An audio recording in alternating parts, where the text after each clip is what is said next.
Mesmo com chuva, bora lá fazer aula de geografia, quarto! Fui! Olá, quarto ano, tudo bem com vocês? Quarto, hoje nossa aula é o capítulo 3, Biomas do Mundo, Geografia. Então vamos lá. Quarto, pede para vocês que é para vocês grifarem na apostila de vocês essas partes que a Pro está passando aqui. Que tem algumas partes que os textos são grandes. A Pro resumiu, tá?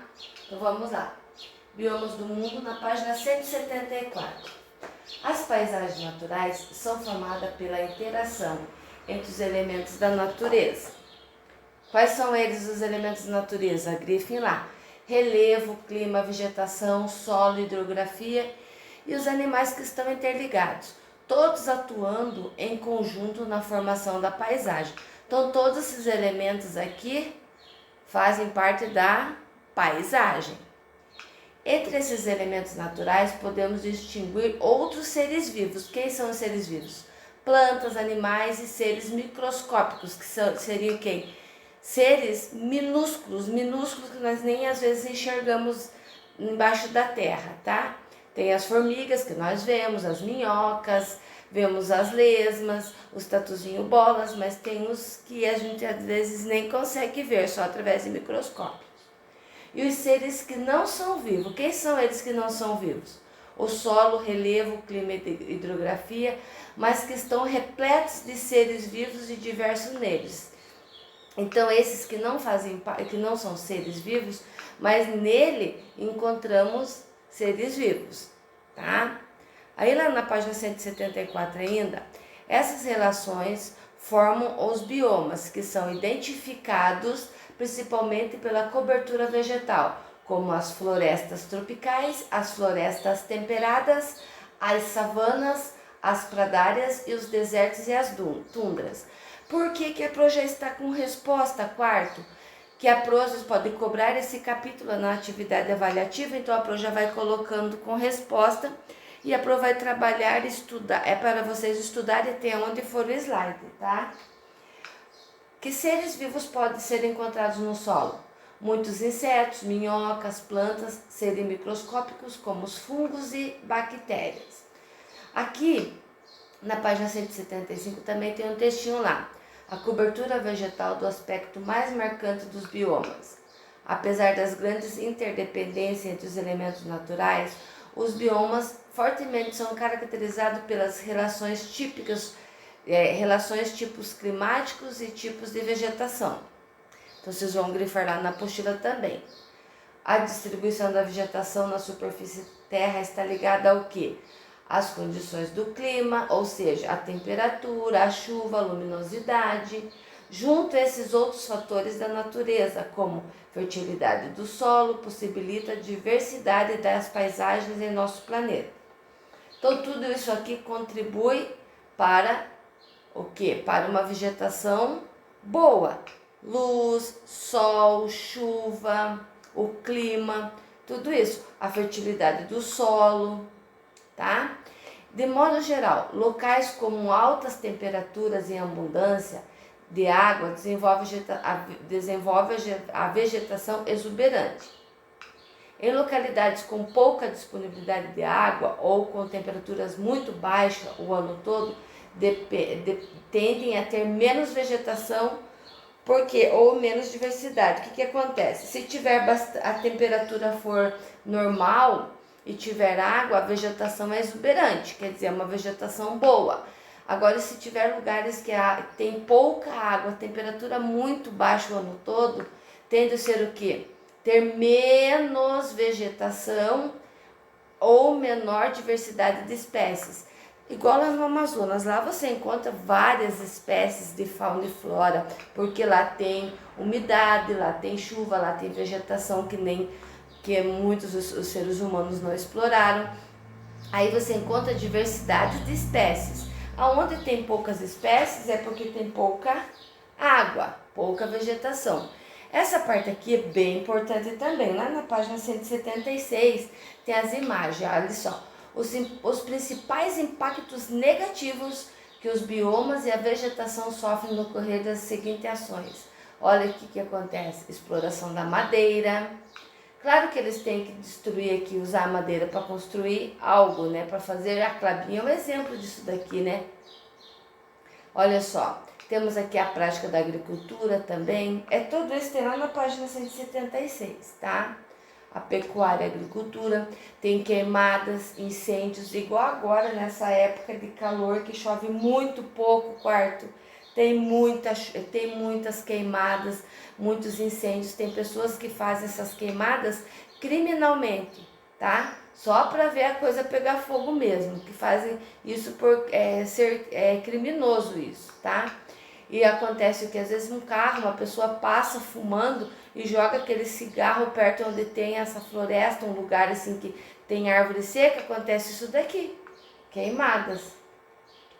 E também temos aqui alagamentos resultantes da construção de barragens para a produção de energia elétrica. Olha só, que lugar lindo, maravilhoso. Olha a vegetação, tudo natural. Aí aqui o ser humano transformou. E também temos aqui a extração mineral. Estão extraindo minério, tá? Aí temos aqui, olha só, quarto. Pense que a cidade, essa que eu mostrei agora, era toda assim, ó, toda vegetação. Ó, era toda assim com árvores, toda vegetação. Aí o ser humano, a cidade vai crescendo, aumentando a população, eles vão destruindo e vão construindo prédios. Olha só, poucas árvores nesse lugar, né? Olha, porque eles vão destruindo para construir cidades, para campos de futebol, tá? Aí, o exercício 1 da página 179. Olha só. Retome o mapa tipo de vegetação na Terra na página 177. Então, lá tem um mapa e vocês, esse mapa aqui que a Pro está falando, ó. Vocês terão que olhar no mapa, mas a Pro já colocou a resposta dele aí, tá? Aqui, ó. Olha só. Retome o mapa do tipo de vegetação na página 177 e localize aproximadamente o território que corresponde ao Brasil. Em seguida, cite os tipos de vegetação presentes no território brasileiro, que encontramos no mapa. Então, quais são eles? Floresta equatorial e tropical, floresta subtropical, savana, cerrado, caatinga, estepes e pradárias, que seria o quê? Pampas, tá? Aqui, olha só, como são os limites entre os tipos de vegetação? São linhas demarcadas pela diferença de cores utilizada para identificar cada tipo de vegetação, que é onde nós vamos encontrar também, quarto, na parte de baixo aí, ó, olha, as cores, tá? Dando sequência, tundra, bem atento aí, grifem essa parte aí lá da apostila, tá, queridos? Tundra, a vegetação é rasteira, quer dizer, ela é retinha, assim, ó, rasteira, que se desenvolve em alguns meses em regiões de clima muito frio. No verão, com leve aumento das temperaturas, o gelo que estava sobre o solo derrete e possibilita o crescimento de algumas espécies, como os musgos. Desenvolve-se no extremo norte do planeta, em partes dos territórios do Canadá, da Rússia, região da Sibéria. Lá na página 179 tem essa imagem aí, tá? Vocês vão observando aí. Página 180, também, olha só. Florestas coníferas. Esse aqui também é bem legal, ó. Conífera quer dizer, olha essas árvores aqui, elas têm um formato de cone, que é aquela árvore de Natal. As características de árvore, essa aqui tem a característica da árvore de Natal. Olha, ela é um formato de cone, está cheia de gelo. Olha só, como o próprio nome sugere, espécie predominante nesse tipo de vegetação é o pinheiro. Ó, como é formosa a árvore de Natal, com seu formato de cone, uma adaptação à precipitação de neve. É típica de clima subpolar ou subbártico. É temperado continental, isto é, com invernos mais rigorosos e verões não tão quentes. Localiza-se ao norte do Canadá, na Suécia e na Rússia. Então, tem calor lá? Tem, mas não é, olha só, não é tão quente. E olha o formato da árvore. toda cheia de gelo. Dá uma sensação de vontade de chegar aqui, ó, chacoalhar um monte, essa árvore caiu um monte de neve. É muito legal, né, quarto? Agora, floresta temperada. Esse tipo de vegetação desenvolve em climas temperados, em áreas com inverno menos rigorosos do que o inverno nas áreas das florestas de coníferas. Quer dizer, nós estamos comparando este com essa vegetação aqui. Isto é, mais a menos, apesar da neve. Estende-se por grandes partes do território dos Estados Unidos, do Canadá e de diversos países europeus, que também ao leste da Ásia, incluindo quem? O Japão, a Coreia do Sul e China. No hemisfério sul é encontrada no Chile, Argentina, na Austrália e na Nova Zelândia. Olha só essa vegetação. Opa, desculpa. Aqui, tá?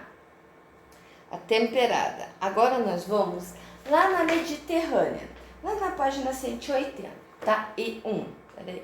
Isso, na 181. Mediterrânea. São espécies vegetais adaptadas aos verões secos e invernos não rigorosos, nem rigorosos e chuvosos. Pode ser dividida em 3 níveis. Quais são eles? Vamos grifar lá. As árvores, os arbustos, as gramíneas.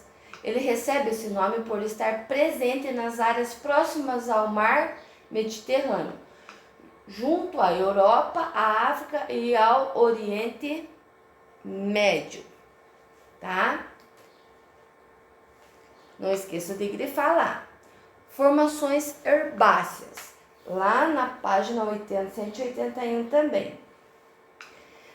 Também é denominada pradares, estepes ou pampas, que são compostas basicamente de vegetação rasteiras, ó, retinha aqui, ó, rasteiras, semelhante a um pasto natural. Desenvolve-se em climas temperados em locais mais distantes dos oceanos. Ele constitui uma paisagem típica de planícies centrais dos Estados Unidos e do Canadá, dos pampas argentinos, do Uruguai, do sul do Brasil, áreas centrais da Rússia e outros países da Ásia e da Austrália, tá? Então quer dizer que nós encontramos esse tipo de vegetação nesses lugares aqui, que é para vocês grifarem. Aí nós temos aqui a formação de regiões semiáridas. Tipo de vegetação adaptada à escassez, à irregularidade das chuvas e composta de gramíneas, arbustos e também espécies arbóreas, porém de proporções medianas. De modo geral, localizam-se em áreas da zona climática intertropical, caracterizam grande parte do norte da África, que estão presentes no México, nos Estados Unidos, Argentina, Brasil e Austrália. Deserto. Deserto já mostra aí como ele é, né? Quarto, olha só como a gente fala deserto do Saara, olha só a areia. Será que é uma pessoa aqui? Eu acho que parece ser uma pessoa aqui, ó, né? Quarto, olha só. A vegetação dos desertos é aquele que consegue sobreviver, ou seja, a escassez de água. Quarto, só um minutinho. No deserto eles não encontram água, é raríssimo água, são carentes de água, tá? Quarto, então o que acontece? Estão presentes em todos os continentes, sendo o deserto do Saara, no norte da África e o mais extenso, que é o mais extenso famoso deles, tá? Aqui, floresta estacional e savanas. Essa vegetação está bastante associada ao clima tropical, formado em um bioma que compreende matas, florestas, arbustos e grande diversidade de animais, que localizam-se na África, onde são conhecidas como savana e no Brasil chamada de cerrado. Também estão presentes no México, na Índia e na Austrália. Olha a vegetação, ó, os cavalos aqui, o dono aqui atendendo de olho neles, né? E a floresta, na página 183, floresta pluvial, tropical e subtropical. Desenvolve-se em regiões quentes e úmidas, com abundância de chuva. Quer dizer, como que ela se desenvolve? Precisando o quê? de lugares quentes, úmidos, que tenha bastante chuva. Elas apresentam grande diversidade de espécies. Então aqui encontramos várias espécies de animais, que é a fauna e flora, né? Olha só onde que nós encontramos. Ela representa na América do Sul, na América Central, na África e na Ásia, tá? Aqui, altas montanhas. Nas altas montanhas, o tipo de vegetação varia de acordo com a altitude, que influencia diretamente na temperatura e na umidade, especialmente se a montanha está localizada em região tropical, como é o caso de muitas montanhas na Cordilheira dos Andes, tá? Então aqui onde fala da Cordilheira dos Andes, vocês vão observar lá, tem lá as altas montanhas. A Pro vai mostrar aqui para vocês na apostila, para vocês verem, tá?